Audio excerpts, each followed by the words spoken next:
është salca që u hidhet sufllaqeve të patronazhistëve që pasi e bluajnë e nxjerrin me komente në rrjetet e mia sociale. Shoku Bido këtu ishte përgatitur me hardat e kundër zbulimit dhe foli gjatë për lloj gjërash, ndër to përmendje edhe shkollën Koto Hoxhi. Shkollën në cilën unë kam bërë filloren time, në borën e cilës kam kaluar fëmirin time me shokët e lagjës, aty afër kamerave të shtëpinë, dhe që e kam shumë për zemër.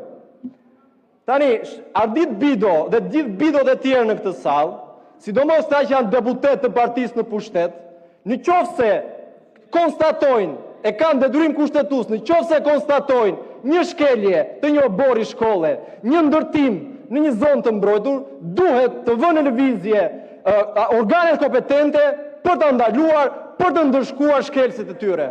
Po këta nuk e bëjnë këtë, sepse kjo që sapo dëgjuat nga shoku Bido është salca e radhës, është salca që u hidhet sufllaqeve të patronazhistëve që pasi e bluajnë e nxjerrin me komente në rrjetet e mia sociale. Bido, çoj selam këtij pashajt të vogël, tao paralelpipedit, se unë nga këto salca që gatuani ju natën vonë, nuk duhet t'ja di fare. E sa më shumë gatuani ju, aq më shumë të rinjet të reja ne veriten me ju e me gjithë Bidot në këtë sallë, e aq më shumë dalin aty në shesh për të protestuar.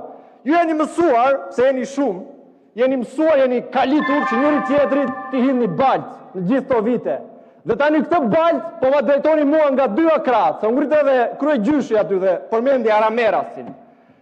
Dhe mendoni se unë jam vetëm. Unë vërtet jam një në këtë sallë, po unë nuk jam vetëm, sepse unë jam një nga 100 protestuesit aty në shesh, dhe kjo balt që më hidhni ju, jo që nuk më bën pis, po më tregon që puna që kam bërë deri tani është puna që duhet vazhdoj të bëj.